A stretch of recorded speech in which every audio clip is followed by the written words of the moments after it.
የኢትዮጵያ ወታደር እና የተከዘ ዘር ደሙን ካፈሰሰ በኋላ እንደገና ኔጎሺዬሽን ባነግ እንደማይኖር ነው። ፓርላማ ውስጥ ምን አሉ? እኔ ምን ላድርግ አዝናለሁ፣ በጀት አልሰጥም፣ ህጉ ስለሚከለክል። የትኛው ህግ? ከመጡ ማንነት ተኮር ጥቃቶች እዚህ አካባቢ አድርሰዋል ብለው ያስባሉ? እንደ አንድ ምሁር በቅርበት እንደሚከታተል ሰው ትልቁ የዚህን ጥናት ያጠናው ሰር አይዛያ በርሊን ሚላር ቤት ያስፈልጋል። ቤቱ ወልቃይት ቤት ከሌለ ዝም ብለህ ማንነት ብለታው ለዚህ ነው ወሰኗ የምትመጣው እዛ ላይ ለወልቃይት አነሰ ደግሞ ዝም ብለህ አርፈህ ተቀመጥ ይባላል። ቲንክ ታንክ ግሩፕ አሁን የእናንተ ወድጇል። የእናንተ ግሩፕ አይዲዮሎጂካሊ እንደናንተ ደግሞ መታገል ያስፈልጋል፣ ማቅረብ ያስፈልጋል። ወልቃይቱ ሀገሩን ይዟል። አሁን ትግራይ ነን የሚል ድምጽ በሌለበት አማራ ነህ አማራ አይደለህም ተብሎስ ህዝበ ውሳኔ ይደረጋሉ። የወልቃይትን መስቀል ይዤ መዞር ጀመርኩ ገባበደ እንጂ እኔ ትግሬ ለመበደልም አይደለም። አፓርታይድ ነው ያለው። ሁለት አይነት ህግ ነው ያለው፣ አንድ ለወልቃይቱ አንድ ለትግሬው። እንደመጣ አስራችሁ ባዶ 6 ነው ባዶ 7 ከተቱት ይላል። አብዘንሱና ከክርስቶስ ልደት በፊት ይሄዳል ወልቃይት ስልጣኔ እናንተ እንደ በዛ መልክ ሂዶስ ለምሳሌ ከጎንደር ነጥቀ የትግራይ አካባቢ ማድረግስ ይቻላል ወይ? አማራ ተበደለ ካልክ እምብርቱ ይሄ ነው። በቃ ትልቁ የበደሉ ሲምቦል የሚገኘው እዚህ ቦታ ላይ ነው። አሁን ላለው ለመጣው የሀገረ መንግስቱ ለውጥም አሸራ ጥለዋል ይላሉ። ይሄ ማለት ይቻላል ፊታውራሪ ጠንካራ መንፈስና ጎዛው ኃይል ነው የተጋጠሙት። ጠንካራው መንፈስ የበላይነት ነው ያዘበት። ስለዚህ ለውጥ መጣ ነው።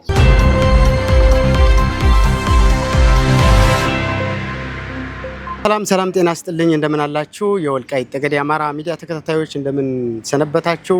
እንደምን ሳላችሁ? ዛሬ ደግሞ እንደተለመደው በተለያዩ ርዕሰ ጉዳዮችን ወደ እናንተ ማድረሳችን ቀጥለናል። ዛሬ ደግሞ ሁመራ እንገኛለን። በጣም ልዩ የሆኑ እንግዳ እየቀርብ ያለው ከእንግዳችን በተለያዩ ርዕሰ ጉዳዮችን እያነሳን ቆይታ እናደርጋለን። ከኛ ጋር እንድትሆኑ በክብር ጋብዛለሁ። ሚዲያው አዲስ ነው። ሼር፣ ሰብስክራይብ እና ላይክ በማድረግ የሚዲያውን ቤተሰብ እንዲሆኑ ጋብዛለሁ። አብራችን ሁኑ። እንግዲህ ወልቃይት ከመጡ ፊታውራሪ የተባሉ ዶክተር ዳኛቸው አሰፋ ለቃለ መጠየቅ ፈቃደኛ ስለሆኑልኝ እጅግ አድርጌ በወልቃይት ጠገዴ አማራ ስም እጅግ አድርጌ አመሰግናለሁ። እኔም በጣም ነው ደስ ያለኝ። ፊታውራሪ ዳኛቸው አሰፋ እያልኩ ልቀጥል ወይስ ዶክተር ልጨምር? ነበርክ ይመስለኛል። ህዝቡ ተሰብስቦ ፊታውራሪ ብሎኛል። መልካም። አሁን ደግሞ የምንገኝበት ሁመራ ነው። ሁመራ ነው የተባልኩት፣ ዳንሻ ነው የተባልኩት፣ ወልቃይት ነው የተባልኩት። ያ መከበር አለበት። መልካም። እንግዲያውስ እንደ መግቢያም እንዲሆነን እንግዲህ ይህንን አካባቢ በተደጋጋሚ ይመጣሉ። የተለያዩ ኢንተርቪዎችም ሳይ በሄዱባት ነገር ሁሉ ነገር ኖት ይዛሉና ብዙ ነገር እንደሚኖሩት ተስፋ አረጋለሁ። የወልቃይት ጠገዴ አካባቢ ታሪካዊ ዳራው ከዛ ብንነሳ እንግዲህ እሳቸው የአደባባይ ምሁር ኖት። ስለዚህ የወልቃይት ጠገዴ ሲባል ታሪካዊ ዳራ ከምን ጀምሮ ነው የሚነሳው የሚለው በዛ ብንጀምር ፊታውራሪ። እኔ መቼም የታሪክ አጥኒ ወይም ተመራማሪ አይደለሁም፣ ግን በማውቃት ወልቃይት የጥንት ታሪክ ያለው ህዝብ ነው። አሁን በቅርቡ ኢንሳይክሎፒዲያ ኢትዮፒካ የሚል መሰለኝ ጀርመኖች ምን ያዘጋጁት ላይ ከክርስቶስ ልደት በፊት ይሄዳል ወልቃይት ስልጣኔ እናንተ ሰው መቼም ወደዛ አንሄድም። ቤዚካሊ ግን ይሄ በጣም ጥንታዊ የሆነ አንድ መሰረት ነው፣ አንድ አስኳል ነው። በተለይ ትላንት አቶ እሸቴ እንዳለው ለአማራ ግኝት አንድ ትልቅ ወሳኝ ታሪክ ያለው ቦታ ነው ወልቃይት። ያው ከጎንደር ጋር የተያዘ ታሪክ ነው ያለው። ሲያስተዳድሩም የነበሩት ወልቃይቱ ጎንደሬው ምኑ እየተፈራረቁ ልጁ ነው ያለው እና እንደዛ አይነት ዳራ ነው ያለው ሲል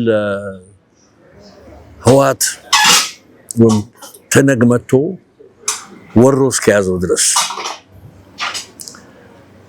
ያንንም ቢሆን በስንት ግጭት ነው ህዝቡ አምጾ ከፋኝ ብሎ እየተዋጋ እየተዋደቀ ነው።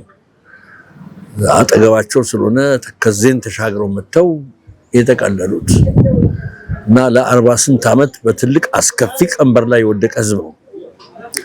ገና ደርግ ሳይሸነፍ ገና ህወሓት አዲስ አበባ ሳይቆጣጠር ጀምሮ የያዙት ቦታ ነው። ይሄ ነው ያለኝ እኔ ዳራንቱ እና በጉልበት የተያዘ በእንግሊዘኛው ቃል አኔክስ ነው። አኔክስ የሆነ ሀገር ነው። በዛ ከዛ ቀጥሎ እንግዲህ ህወሓቶች የወልቃይት ጠገዴ አካባቢ ምናልባት በምን መልክ ነው የተቆጣጠሩት የሚለውን ብናነሳና ከተቆጣጠሩት በኋላ ደግሞ እኔ አሁን እዚህ በጣም ትልልቅ የሚባሉ አባቶች ቃለ መጠየቅ አድርጌያለሁ። ከገባ በኋላ የሚያነሷቸው ማንነት ተኮር የሆኑ ጥቃቶች እንደነበሩ ያነሳሉና እንደው ህወሓቶች እውነትም እዚህ አካባቢ ከመጡ ማንነት ተኮር ጥቃቶች እዚህ አካባቢ አድርሰዋል ብለው ያስባሉ? እንደ አንድ ምሁር በቅርበት እንደሚከታተል ሰው ቅድም እንዳልከው ማስታወሻ ነው የሚይዘው። ዝም ብዬ ግምት አይደለም ወይም ስፔኩሌሽን አይደለም፣ በይሆነኝ አይደለም። ማናገረው ደግሞ የወልቃይትን የሚያስተዳድሩ ሰዎች ብቻ አይደለም፣ እታች በኔ እድሜ ያሉ ተበደላን የሚሉ ከሱዳን የመጡ ከአረብ ሀገር የመጡ ከአውስትራሊያ የመጡ ከ70 ዓመት በላይ ሆኑ በኔ እድሜ አይደሉ። እነሱን እየዞርኩ እያነጋገርኩ ኖት እያስኩ ነው። ገነት አየለን ታውቃታለህ? የኮሬ መንግስቱን ኢንተርቪው እሷም አሁን ሄዳ ነው ትመጣለች። ሜጀር ፕሮጀክት አለ እነኚህ ሰዎች በደንብ ቀርጸን ለማስቀመጥ። አሁን ትናንት የሰማሁት ልንገርህ ሲምፕሊ አቶ ኖር ይባላሉ አሉ ተሰደን ሄድና ነው ሱዳን ስንሄድ ሱዳን የህወሓት ቢሮ አለ እንደ ካውንስሌት የሚሰራ አገራችን ናፈቀናል። ወደዚህ ለመምጣት ያንን የህወሓትን ካውንስል ወረቀት ደብዳቤ ያስፈልጋል። ጥሩ ሰው ነው ጥሩ ሴት ናት ተቀበሏት የሚል የትግራይ ተወላጅ ከሆንክ ያ የለብህም አትጠየቅም። ወልቃይቴ ከሆንክ ግን ወረቀቷን ሳትይዝ ወደዚህ ልትመጣችን ትታሰራለህ። 12 ጓደኞች ተመካከርንና አረንዶ ሀገራችንን ነው በቃ ያው ተይዟል በህወሓት እንደው ዘመድ ምን ጠይቅ ተባባልና እንግዲህ እውነት ወሬ ነው ማራ ከነ ዶክመንት 6 ቀድሞ መጡ አሉ ይሰዱ ወረቀቱ ደብዳቤ ነው ሲል ነው በማህተም አትከፍት ከከፈት ጣጣ ነው ስምትገባ ወስደህ እዚህ ታስረክባለህ እዚህ ላሉ ሹመኞች ማለት አሁን 6 ቀድሞ መጡ አላወቅን ምን እንደሆኑ 6 ተከተላ መንገድ ላይ አንዱ አሁን አውስትራሊያ ይሁን ካናዳ ወይ አሜሪካ አለ ልጁ እንደ ጎበዝ እንደ መሀይም እንደው በማህተም የታሸገ ደብዳቤ ወስደን ከምንሰጠንም ከፍተናና ሁላችንም ፈራን አሉ ለመክፈት እሱን ይከፍታሉ ሲከፍት እንደመጣ አስራችሁ ባዶ 6 ነው ባዶ 7 ከተቱት ይላል አብዘንሱና ያዋሉ ሰው ለዛኑ ግን እንዳይከፈት ተይዞ እንዲሄድ የተፈለገው ታዳስ ደብዳቤውን አንተ አትከፍትም ሲልድ ነው። ይሄ ወልቃይቴ ከሆንክ ነው የትግራይ ከሆንክ ግን ፍቃድ አትጠይቅም ሰተት ብለህ ትመጣለህ። እንደዚህ ያሉ መሬት የረገጡ አሁን ገነት ስትመጣ በቴፕሳቸው አዲስ አበባ አሉ እናረጋቸዋለን። ሬከርድ መደረግ አለበት። ጨዋታ አይደለም ቀልድ አይደለም። ይሄ ወይም አይዲዮሎጂ የፖለቲካ ወሬ አይደለም። ምን ይማዋራ ምን እንደተካሄደ አፓርታይድ ነው ያለው። 2 አይነት ህግ ነው ያለው። አንድ ለወልቃይቱ አንድ ለትግሬው አፓርታይድ ተከራክረን አሉ። ደግሞ አንደኛው መሬቴ ተወሰደ ሲባል ምን ያህል ተረፈ? ይሄን ያህል እኮ የተረፈኝ መሬቴ ተወስዶ 2/3 ተወስዶ ስላለ እዛ የተቀመጠው ሹመኛ ወይም ዳኛ ለወልቃይት አነሰ ደግሞ ዝም ብለህ አርፈህ ተቀመጥ ይባላል። እና ይሄን የነበረው በሶስተኛ ደረጃ there is a policy of pumping and pump out ልክ አንድ ፍልስጤማዊ እንዳስረዳው ፍልስጤማዎች የበልብ ትርታን ያስረዳው የዛሬ 20 ዓመት ፍልስጤማኖችን ፓምፕ አውት ታረጋለህ እንደተቃጠለ ኦክሲጅን ይሁዲዎችን ፓምፒን ታረጋለህ መሬት ይወስዳሉ። ወልቃይቶችን ታስወጣለህ እንደ ካርቦን ዳይኦክሳይድ ታስወጣና ኦክሲጅንና ትግሬውን ታስገባል። እንደዚህ ነው የሚደረገው። ጌታዬ 2 አይነት ህግ ካወቅ እንደውም አንዱ ሰፋሮችን ሲያመጣ ንግግር ሰብስቦ ያደረገላቸዋል ሬከርድ ላይ። ዛሬ ህግ የሚያውቃቸውን ሰዎች ይዘን መጣናል። እናንተ ህግ አያውቃችሁ፣ ህግ የሚያውቃቸውን ይዘን መተናል እዚህ ነው። ይሄ ነው ያለው። ፊታውራሪ እዚህ ላይ ጥሩ ሀሳብ ስላነሱ ነው። ምናልባት ከሰፈራ ጋር ተያይዞ እዚህ የነበረውን ባላባት የሚባል ነዋሪ የሚባለውን እሱ ቅድም ሲሉት እንደነበረው እንዲፈናቀል እንዲሰደድ ተደርጎ የዲሞግራፊ ቅየራ ነው የሚሉ የተለያየ ድምጾች ይመጣሉ። በዛ መልክ ሂዶስ ለምሳሌ ከጎንደር ነጥቀህ የትግራይ አካባቢ ማድረግስ ይቻላል ወይ? እንደዚህ አይነት ዓለም አቀፋዊ የሆኑ ተሞክሮዎችስ አሉ ወይ? ተሞክሮ አለ። ለምሳሌ በደርግ ጊዜ ጋምቤላ ላይ፣ ቤኒሻንጉል ላይ ኦሮሞዎች፣ አማራዎች ሰፍረዋል። ያ ግን ዲሞግራፊ ለመለወጥ ተብሎ አይደለም፣ ችግር ነው ያስገደደው። ወለጋ የሰፈረው ወሎዬ አሁን ከልጅ ተዋልዶ ኦሮምኛ እየተናገረ ይሄ አገሬ ነው፣ ርስቴ ነው፣ የኔ ነው፣ ሌሎቹ ውጡ አይልም። ይሄ አልምቼዋለሁ፣ ለፍቼበታለሁ፣ ከእናንተም ጋር ተዋልጃለሁ ልኑር ነው ያለው። እነኚህ እኮ ውጡልን ነው። ተፈናቃይ የሚባሉት የኛ ነው እኮ ግን የሰፋሪ ተፈናቃዮች ናቸው። መቼ እንደገቡ ዩናይትድ ኔሽንስም አለው ሬከርዱ አለው። ምንድነው የሆነው መሰለ? ዝም ብሎ ሰው ማባረር አይደለም፣ ታርጌት ታሪክ የሚያውቁ ሽማግሌዎች ወልቃይቴ የሚባለው ሜሞሪ እንዳይኖር ኤሊን ከንዱር የሚባል ጸሐፊ ይላል፣ ታሪኩን የረሳ ህዝብ ለመገዛት ይመቻል ይላል። ለመገዛት እንዲመቹ ሽማግሌዎች ይመረጣሉ። እነሱ ናቸው መጀመሪያ አታክ የተደረጉት። ከዛ ቦታዎች የቆዩ ቦታዎች ስም ይለወጣል ወደ ህዝብ ከመምጣታቸው። ህዝብ በግፍ ነጋዴ ሆንክ በታክስ በምን ትባረራለህ? ፊዚካሊ ክሊን ያደርጋሉ፣ ሳይኮሎጂካሊ ደግሞ ህዝቡን ራቁቱን እያስቀሩ ደንበኛ የኮሎኒያል ፕሮጀክት ይዘው ነው እየሰሩ አይደል? ይሄ ነው የተካሄደው እንጂ በፍቅር ቢይዙት ኖሮ ሰውን በእንትን ቢይዙት አገሩ ለማንም ይበቃል። አንደኛ ደረጃ ዜጋና ሁለተኛ ደረጃ ዜጋ ብለው ለይተዋል።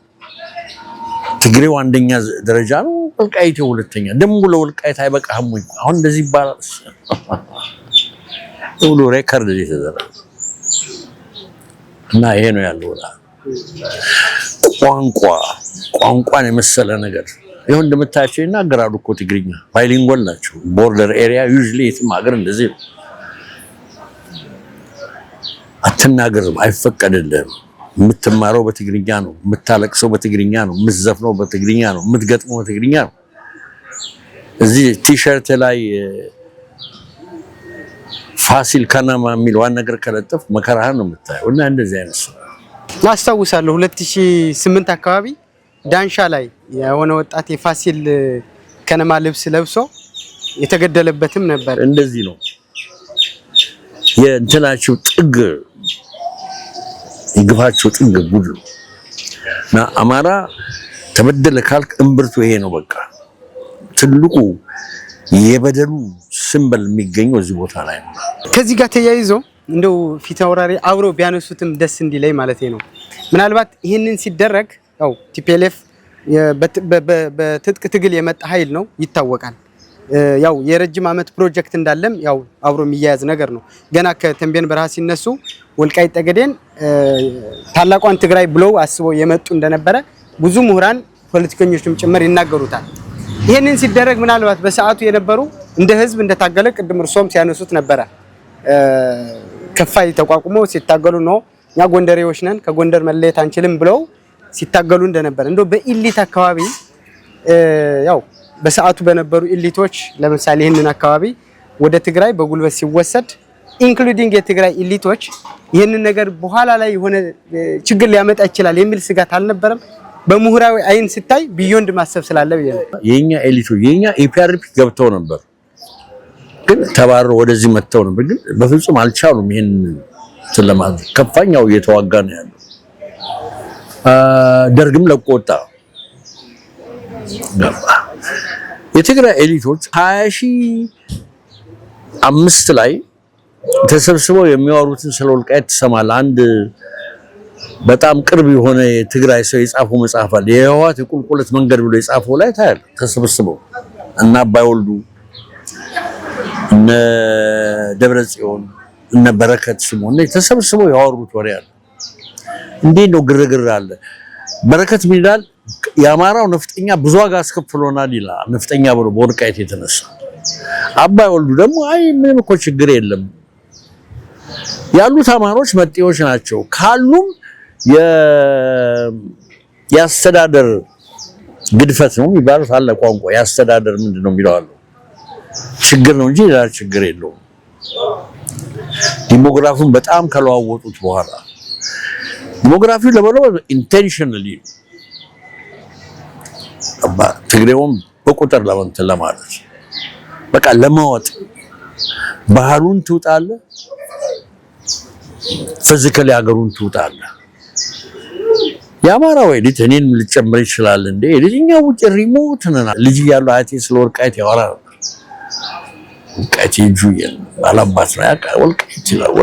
ወልቃይቴ መጥቶ ምናምን ተናናልኩ ሪኮል አረጋለሁ ህፃን 5-6 ዓመት እያለ እና በዚህ በበደሉ አይደለም ድሮ በሰላሙ ጊዜ በጃኖ ጊዜ ነው ማወራ። ትልቅ ዘመዶቻችንም ያወራሉ ዝርሻ የነበራቸው።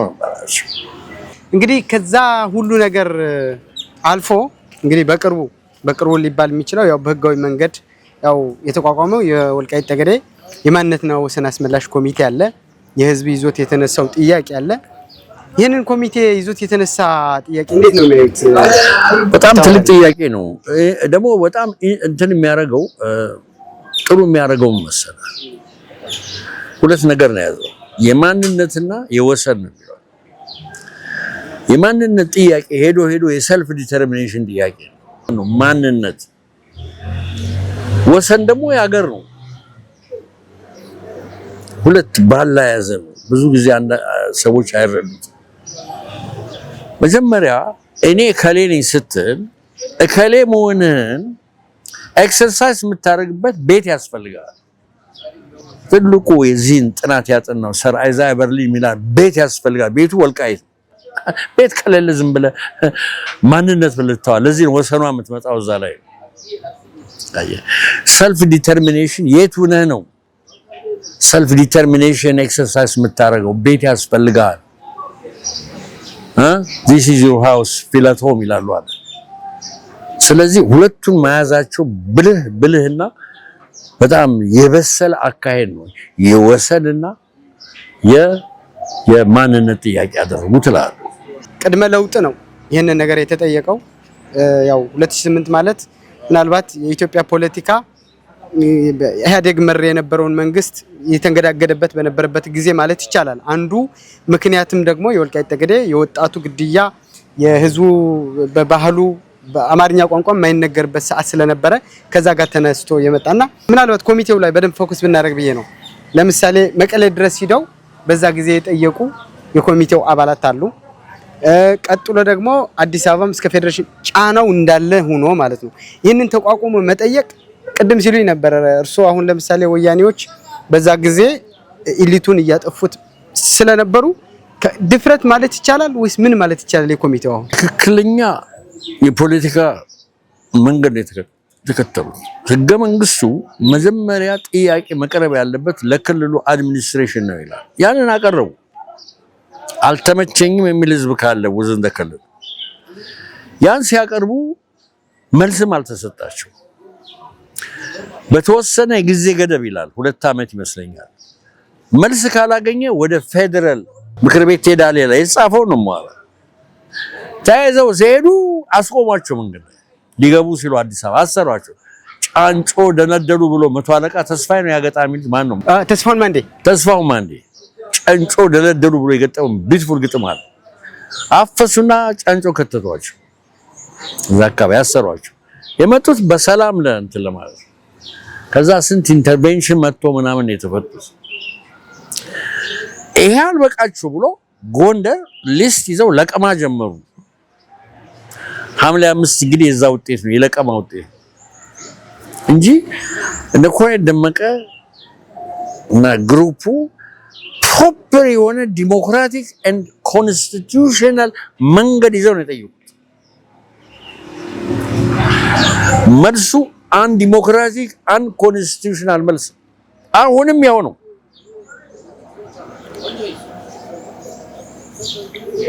አሁንም ወልቃይት ጠገዴ የሚባል አገር አናቅም ነው የምናውቀው፣ ምዕራብ ትግራይ ነው።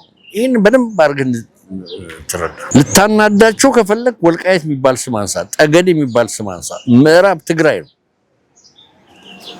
የዚህ ኮሎኒያሊዝሙ አሻራ ነው። ይሄ ኮሎኒያሊዝም በአቅጣጫ ነው የሚጠራ። ካርቶግራፈሮቻቸው ጂኦግራፈሮቻቸው አቅጣጫ ነው የሚያውቁት። ህዝብ ለዚህ ነው እኮ አፍሪካን ሲከፋፈሏ በአቅጣጫ ነው። ከዚህ ኬንያ ብለናል፣ ከዚህ ናይጄሪያ ብለናል። ምን አይነት ህዝብ ውስጥ አይዟል። ለዚህ ነው ኢትዮጵያ ሶማሌ፣ የጣሊያን ሶማሌ፣ እንደገና የሞቃዲሾ ሶማሌ ተከፋፈሉ። በአቅጣጫ ነው የሚሰራ። እነሱ ልክ እንደ ኮሎኒያል ማስተሮች ጌቶቻቸው ነው እየሰሩ ያሉት በአቅጣጫ። ወልቃይት የለም ከሌለም ራያ አይሉ ምን አይሉ አቅጣጫ ነው ትንያሉት። ይሄ ከኮሎኒያል ካርቶግራፈርስ የተማሩት።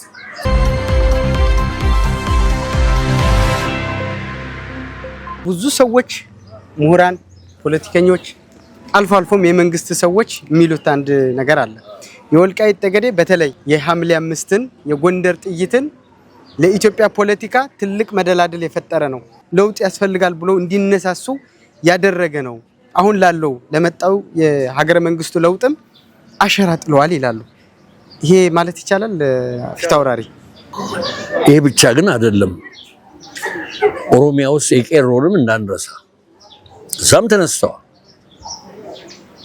እዛም ደግሞ ወጣቱ ተነስቷል። እዚህ ደግሞ ወጣቱ ተነስቷል። የኦሮ ደም ደሜ ነው ብሎ ወጣ። ደግሞ እዚህ ጎንደር ተያያዘባቸው። የኦሮ አማራ እንቅስቃሴ ደግሞ እኛ እንገፋ ነበር የተወሰኑ ሰዎች ገባ። ሐምሌ 5 ወሳኝ ነው። በሰው ልጅ ታሪክ ላይ አንዳንድ ወሳኝ ቀኖች አሉ። አፄ ኃይለ ሥላሴ ከሽሽት መጥተው በሱዳን አድርገው ኦሜድላ ላይ ባንዲራ ሲሰኩ ወሳኝ ቀን ነበር ያኔ ለኢትዮጵያ ነጻነት። እና እነ ኮሎኔል ደመቀና የህወሓት ኃይል አጋዚ ኃይል ፍጥጫ እኮ ፊዚካሊ ስታየው ወታደር ከዚህ አንድ ወታደር በዛታቸው እንጂ ወታደር ሲምቦሊዝሙ ነው ጠንካራ። በዚህ በኩል በኮሎኔሉ በኩል አልበገር ያለ መንፈስ፣ አልገዛም በቃኝ ያለ መንፈስ፣ በዛ በኩል ደግሞ እኔ ጠንካራ ነኝ የሚል ግዑዛዊ ኃይል ነው የተጋጠሙት። ጠንካራ መንፈስና ግዑዛዊ ኃይል ነው የተጋጠሙት። ጠንካራው መንፈስ የበላይነት ነው የያዘበት። ስለዚህ ለውጥ መጣ ነው። ይገባሃል? ሲምቦሊክ ኢንተርፕሬቴሽን ነው እንጂ ዝም ብሎ ያን ቀን የነበረው ጠሽጠሽ አይደለም። ጀግንነቱ እንደተከበረ ሆኖ ሲምቦሊዝሙ በጣም ኢምፖርታንት ነው። እንደዛ ነው። የወልቃይት ጠገዴ ህዝብ ከማንነቱ ያው ዝሮ ማጠንጠኛችን ማንነት ላይ ስለሆነ ማለት ነው። ይሄንን ለውጥ ቢያንስ ከቄሮም ከሌሎች ኃይሎችም ተጣምረው ኢትዮጵያ ውስጥ ለውጥ እንዲመጣ ተደርጓል። የጎንደር ጥይት ዝም ብሎ ጥይት ስላልነበረ ይሄንን የማንነት ጥያቄ ህወሓቶች ከአዲስ አበባ ተጠራርገው መቀሌ ሲገቡ የወልቃይት ጠገዴ ህዝብ ከዛ በፊት ለ4 ዓመት የጠየቀውን ጥያቄ መልስ ያገኛል የሚል በጣም በኃይለኛ የሚባል ኤክስፔክቴሽን ነበረ ማህበረሰቡ ላይ። እኔም ቃለ መጠየቅ ሳደርግ በጣም ትልልቅ አባቶች የሚነግሩኝ ይሄ ነው። ለውጥ ሲመጣ ታፍኖ የነበረ ጥያቄም ይወጣል፣ መልስ ያገኛል። ግን እስካሁን መልስ የለም። በምንፈልገው ደረጃ አላገኘም። ይኸው ምኒልክ ግቢ ሌላ ኃይል ሲመጣማ ወዲያው እኮ ነገሮች ተለወጡ። መልስ ለምሳሌ እቺ ምድር የምትገዛው ወልቃይቴ ባልሆኑ ኃይሎች ነበር። አሁን ወልቃይቴ ነው የሚያስተዳድረው። ከፋም ለማም ወልቃይቴው ሀገሩን ይዟል። አሁን የቀረው የፖለቲካና የህግ ልባት ገና አላገኘም። እነሱም መጣው ቀረው እያሉ ያስፈራሩ ነው። እንደዚህ አይነት ነገር ደግሞ የፕሮሰስ እና የፕሮሴሲስ እንትን ነገር አለው። እስካሁን አመራሩን የያዙት እና አቶ አሸተ እና ኮሎኔሉ የበሰለ አካሄድ ያሉ ገባህም ብለህ እና የአንድ ሀገር የአንድ አይዴንቲቲ ሙሉ ለሙሉ በአንድ ጊዜ ላይሆን ይችላል። ዘግይቷል ልትል ይችላል። ምርጫ እንዲያልፈን አይገባም ነበር። በጀት ሊሰጠን ይችላል። እነዚህ ሁለቱ ህገ መንግስታዊ መብቶች ናቸው። የት ቦታ ምርጫ የሚለው ድሪቬቲቭ የሆነ ህግ ነው። በእንጩፍ ጫፍ ህግ ይሄኛውን አትሰርዝም። እንደዛ ነው የተደረገው። እኔ ፐርሰናሊ ደስ አላለኝ። የግድ መታገል አለብን። ገና በጀት ማግኘት አለብን። እነሱ ምርጫ ሀገራችን አይደረግም ብለው መድፋቸውን እያሞቁ እዚህ እኔ መምረጥ አለብኝ። ሰልፍ ዲተርሚኔሽን ጥያቄ ነው። ምርጫ ዝም ብሎ ተሰልፈ ካርድ መክተት አይደለም። የራስን እድል በራስ የመወሰን ነው። እኔ ይሄንን መርጫለሁ ስትል you're exercising your freedom, your right for self determination። ፊታውራሪ ዳኛቸው አሰፋ በአጠቃላይ በወልቃይት ጉዳይ በደንብ ነው የሚከታተሉ። በምን መፈታት እንዳለበት ሁላ ያውቃሉ። ያው ከፕራይም ሚኒስትሩ የተከበሩ ጠቅላይ ሚኒስትር ዶክተር አብይ አህመድም የቅርብ ሰው ናቸው።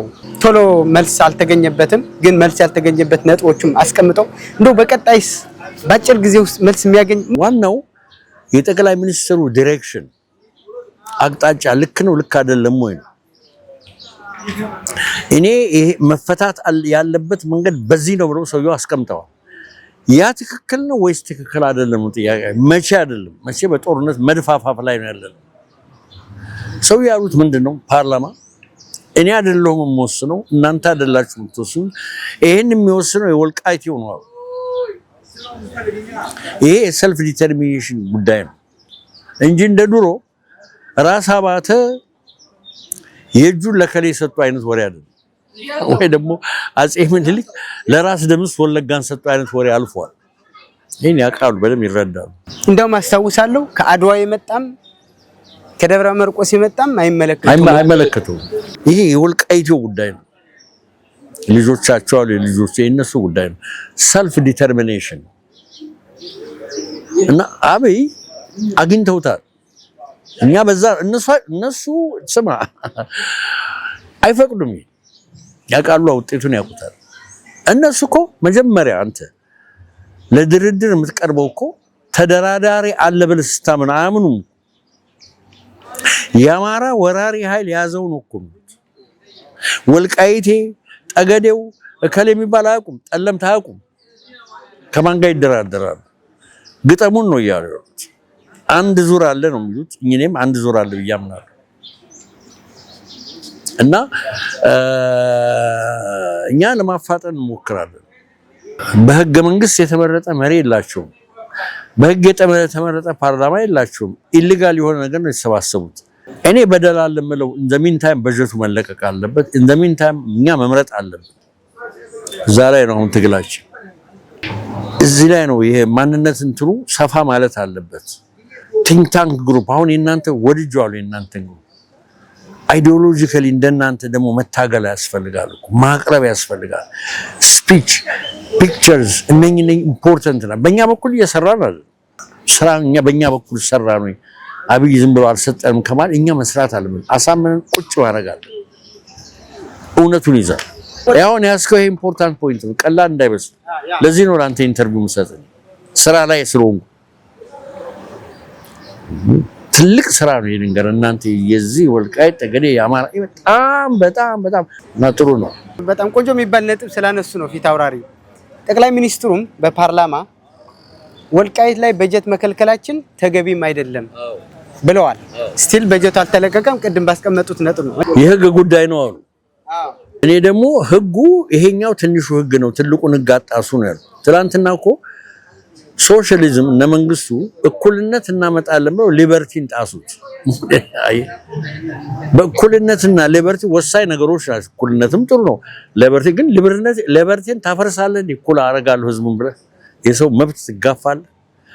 እኛም እነኚህ ሁለት እንጩፍ ጫፊዎች ናቸው። የት ቦታ ይመረጥ? ዋናው የመመረጥ መብት ነው ማለት በእንጩፍ ጫፊ ህግ ያንን ትሽራለህ ወይ ነው ገባህ? እኔ አበላለጥኳቸው ህጎቹ።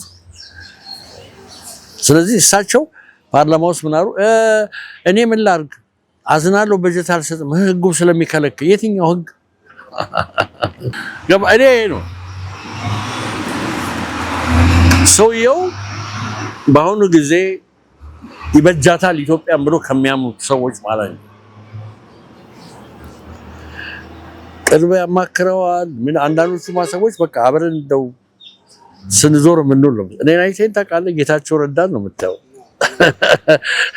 አዲስ ሞሰብ ቀራጆች ያልኳቸው አሉ። ስማቸውን አንጠራም፣ ህዝቡ ያውቃቸዋል። እዚህ ጋር ፊት አውራሪ ወደ ቅድም በጣም ቆንጆ ነጥብ ስለተነሳ እሷ ክሊር መሆን ስላለባት ጥያቄውን ልድገማ። ምናልባት የወልቃይት ጠገዴ ማንነትና ወሰን አስመላሽ ኮሚቴ ይህን አካባቢ ቅድም እርሶም ባነሱልኝ ይህን አካባቢ በጉልበት ነው የተወሰደው፣ ከህገ መንግስት ውጭ ነው የተወሰደው። ስለዚህ አሁን ደግሞ አካባቢውን ወደ ግዛቱን ተመልሷል። ሰው እኛ የምንፈልገው ፖለቲካዊ ውሳኔ ነው የሚል የኮሚቴው ጽኑ አቋም አለ ከጅምሩ ጀምሮ እስካሁኑ ሰዓት ማለት ነው። በዚህ ደግሞ ፕራይም ሚኒስትሩ ያስቀመጡት እንዳለ እንደመሆኑ የወልቃይት ጠገዴ ህዝብ ምናልባት ጠቅላይ ሚኒስትሩ ያሉት በህዝበ ውሳኔ ነው፣ ያው ግልጽ ማድረግ ስላለብን ህዝበ ውሳኔ የሚደረግ አሁን እኔም ስለ ህዝበ ውሳኔ የተለያዩ አገራት የሚያደርጉ በቻልኩትም አቅም ስላየሁ ማለት ነው። ለምሳሌ እዚህ ባላባቱ ከፊሉ ትግራይ ነን ከፊሉ አማራ ነን ቢል ነው ወደ ህዝበ ውሳኔ የምትገባው። አሁን ትግራይ ነን የሚል ድምጽ በሌለበት አማራ ነህ አማራ አይደለህም ተብሎስ ህዝበ ውሳኔ ይደረጋሉ። ህዝበ ውሳኔ ህግጋትና ደንቦች አሉ። እሱን አፕላይ ይደረጋሉ። ግድ የለም እንጂ ቀላልም አይደለም። አሁን ሰብሳሃራን አፍሪካ ብትወስድ 46 ምናምን ዓመታቸው ነው በህዝበ ውሳኔ ተብሎ ኤክሰርሳይዝ ያልተደረገ። ምክንያቱም ማን ቮት ያርግ ላይ ጭቅጭቅ ላይ ናቸው። እኛም ወደዛ ሊመጣብን ይችላል። እነሱ ለምሳሌ በ70 ውስጥ እና 80 ውስጥ የከተቱት ሁሉ ቮት ማድረግ አለበት ብሎ እንደሚከራከሩ ነግራል። እኛ ደግሞ ያ አይሆንም ነው። ስትመላለስ አትውልም። በትግል ግጠመኝ ይላት ትጥለዋለህ። እንደገና ደግሞ በቴስታ ግጠመኝ፣ እንደገና ደግሞ ወክስ ግጠመኝ እያለ ይኖራል። ሽን ጦርነት ካመጣት ታልቃለች። ቀደም ሲያነሽልኝ የትግራይ ኃይሎች የትግራይ ሰዎች ምዕራብ ትግራይ ነው የሚሉ ወልቃይት ጠገዴ ስሙን ይፈሩታል አይጠሩም አሉ። በሌላ በኩል ደግሞ ፊት አውራሪ ዳኛቸው አሰፋም ሲባል ስሙ ሲጠራ ልክ እንደ ወልቃይት ጠገዴ ይደነግጣሉ፣ ይፈራሉ። እንደውም በወልቃይት ጉዳይ እንዲሁ እንቅፋት የሆነን ፊት አውራሪ ነው እንደዚህ እንቅፋት ይሆነን ይላሉ። በወልቃይት ጉዳይ በየሚዲያው በያገኙበት መድረክ ስለ ወልቃይት እውነት ስለሚናገሩ ነው ወይስ ገና ከበረሃ ጀምረው ሲመጡ እንደ አንድ የኢትዮጵያ የአደባባይ ምሁር ተቃውሞ ነበራቸው? ከመቼ ጀምሮ ነው? በሌላም ጠምደውኛል። ወልቃይት ጉዳይ ግን የሚያሳስብ ጉዳይ ነው። ትንሽ ታሪኩን ካየ በኋላ በደሉን ካየ በኋላ እነ ኪዳነ መዋሾ አሜሪካን ሀገር ያሉት ትሬን ካሳይ ከነገሩ በኋላ ሳጠና ከዛ ነው የተነሳሁት። ከዛ ክሩሴደር ሆንኩ። የወልቃይትን መስቀል ይዤ መዞር ጀመርኩ። ገባበደ እንጂ እኔ ትግሬ ለመበደልም አይደለም። አንድ ነገር ልንገርህ፣ አንድ ብታነበው ደስ የሚለኝ ማርቲን ሉተር ኪንግ የሚባለው የነጻነት ተቀናቃኝ ሌተር ፍሮም በርሚንጋም ጀል የምትላለች። በርሚንጋም ታስሮ ነው ከአትላንታ ሄዶ ደብዳቤ ያለችው 30 ገጽ ከእስር ቤት የጻፋት። አንድ ሌላ ቄስ ምን ይለዋል? አንተ በጥባጭ ያለ ክልል መተህ እዚህ እየበጠበጥከን ይለዋል። እሱ ምን አለ?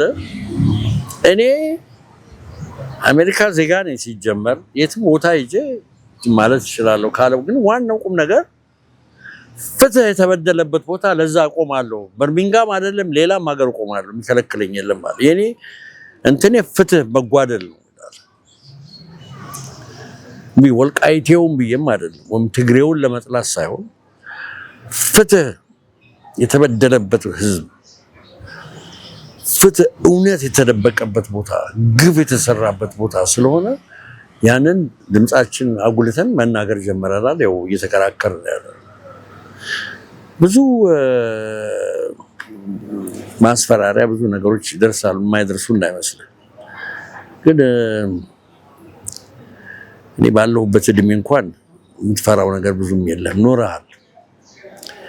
አሁን አንተ አንድ ነገር ብትሆን አንተ ለቅሶ ላይ እንደው በልጅነቱ ሞት የሚባል ወሬ ትሰማለህ። እኔ ላይ ግን እንደዛ የሚል ጥሩ ሰው ነበር ወይ መጥፎ ነው ይላሉ እንጂ አቤት ዳኛቸው እንደው በልጅነቱ ሞት። ስለዚህ አንፈራም። ሽማግሌስቱን ትጀግናለህ። እውነቴን ነው። አይ አንዳንዴ አለመፍራት የሚያያዘው ከዝም ብሎ ድፍረት ሳይሆን እውነትን ከመያዝ ነው። እውነትን ደግሞ ይዤ ነው። እውነትን ጎሽ ጥሩ እርማት ነው። እውነትን አምኜበት ደጀነ ማሩስ ይሄ ትግል ገና አልተቋጨም ማለት በር ከፈተልኝ። የተቀረውን ሌላው ሰው እያወራው ነው። እኔ ደግሞ ማስታወስ አለብኝ። እኛ we did not be taken for granted።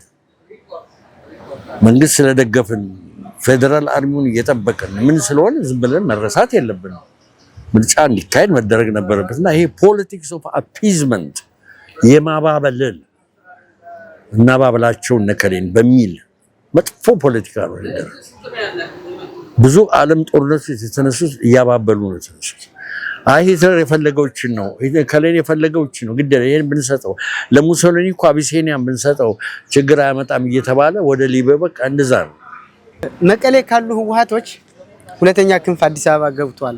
እኔ አስታውሳለሁ ተከዜ ወንዝ ዳር አንድን ትልቅ አባት ቃለ መጠይቅ እያደረኩኝ ያው በአቶ ጌታቸውና በዶክተር አብይ አህመድ የነበረውን እንትን በትንሹም ቢሆን ሲሰሙ ነበርና አሁን የእሳቸው አማካሪ ሆኖ ገባ ሄደ ሲባል እንደው የምታገኙት ትልቅ ሰው ናቸው። የምታገኙት ከሆነ እንደው ብቻው እንዳያገኘው ከእምነት ጋር ተያይዞ እንደው ጠቅላይ ሚኒስትራችን የሆነ ነገር እንዳይሆንብን አንድ ነገር ብታረጉ።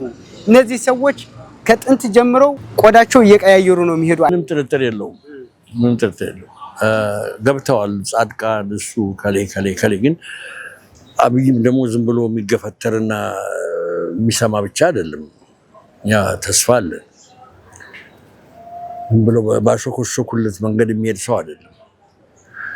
ግን እዛ ቦታ መኖራቸው ጥቅም አላቸው ለነሱ። አዎ እንደው በመጨረሻ ከሰዓትም አንፃር ወደ መጨረሻ እንምጣና አሁን ቅድም እርሶን በደንብ ገልጸውታል። የወልቃይት ጠገዴ ትግልን አማራነትን ብሎ ብዙ መስዋዕትነት የተከፈለበት ኮሚቴውም የከፈለው ዋጋ አለ። ይህንን ዋጋ እንደኔ የሚያሉ ወጣቶች ይህንን ተረክበው ወደፊት ደግሞ ማስቀጠል ያው ትግል ቅብብሎች ነው። አንዱን ሊጨርስ ትክክል። አሁን እናንተ ጥሩ ይዛችኋል። ቲንታ ግሩፕ እናቋቁም ለወጣቱ ማስተማር አለብን። እኛ ምን ያህል ጊዜ እንቆያለን? ትግሉ በወጣቶች ችቦ መተላለፍ አለበት። እኔ ጎበዝ ልጆች አይዴንቲፋይ አድርጌ ሊስቴን ባሳይ ብዙ ነው እና እነሱም ጋር አሉ የሽግግር እንትን ማካሄድ አለብን። እነሱም ቀደም ማለት ነው። ግን በደንብ ማስያዝ አለብን እንጂ የዱላ ቅብብሉ በመከባበር ነው መሆን ያለበት። እኛ ተከብረን መገፍተር የለብንም። ብዙ ዊዝደም አለን፣ ያካበትነው ነገር አለ እና ይሄ ነው የሚመጣው ዓመት ትልቅ ትግል ነው ያለብን። አዲስ አበባ ላይ ነው ወሳኙ ትግል። ጦርነት ከከፈቱልን ነገሩ ያልቃል። ከዛ ወዲህ ሰልፍ ዲተርሚኔሽን ምናምን እንደሌለ ነገር አለ። የኢትዮጵያ ወታደር እና የተከዜ ዘብ ደሙን ካፈሰሰ በኋላ እንደገና ኔጎሺዬሽን ባነግ እንደማይኖር ነገር አለ። ተከዜ ዘብ በጣም የሚገርም ዘብ ነው። አባል ነኝ ስለ ቢፈነዳ አዲስ አበባ እንደማልቀመጥ እነግርሃለሁ። እመጣለሁ እኔ ፕሮፓጋንዳ ክፍሉን ለመያዝ ለዓለም ለመናገር ጦርነቱ እየተካሄደ በተለያየ ቋንቋ ነው ያለው። ሌሎችም አሉ እንሰራለን። ዘብነቴ ሲምቦሊክም ነው። እነዚህን ወጣቶች ለማበረታታት የጎደለ ነገር ካለ እዛ ለመንገር ይሄ ጎሏቸዋል ማለት ሞራል ለመስጠት ነው እና ሄጄም አግኝቻቸዋለሁ። ገና ወደፊትም በጥልቀት ነው የማገኘው። እነ መቶ አለቃ ተስፋዬ ማን ነው ያልከኝ? ማንዴ ወዳጆቼ ነው ወንድሜ ማለት ነው እና ይኖራሉ። ፊት አውራሪ ዳኛቸው አሰፋ በዚህ በወልቃይት ጠገዴ ሰቲት ሁመራ ዞን ሁመራ ከተማ ተገኝተው በተለያዩ ጉዳዮች ሰፋ ያሉ ጉዳዮች አንስተናል። ስለ ተከዜ ዘብ አንስተናል። ስለ ወልቃይት ጠገዴ ተጋድሎ አንስተናል። ስለ ተከዜ ዘብ፣ ስለ አዲሱ ትውልድ አጠቃላይ የወልቃይት ጠገዴ የሚፈታበት መንገድም ስላነሳን ሰፋ ያለ ማብራሪያ ስለሰጡ በወልቃይት ጠገዴ አማራ ሚዲያ ስም እጅግ አድርጌ አመሰግናለሁ። እኔም በጣም ስለጋበዛችሁ ወልቃይት ጠገዴ አማራ ሚዲያ ስለጋበዘኝ ወደፊትም እንነጋገራለን። በጣም ነው የኮራሁባችሁ። እግዚአብሔር ያክብራችሁ። ደስ ብሎኛል። የወልቃይት ጠገዴ አማራ ሚዲያ ተከታታዮች ከፊት አውራሪ ዳኛቸው አሰፋ ያደረግነውን ቃለ ምልልስ ይህንን ይመስል ነበረ። በሌላ ጊዜ በሌሎች እንግዶች ሰፋ ባሉ ርዕሰ ጉዳዮች እንመለሳለን። ሚዲያው ሸር፣ ሰብስክራይብ እና ላይክ በማድረግ የሚዲያውን ቤተሰብ ይሁኑ። ሰላም ቆዩ።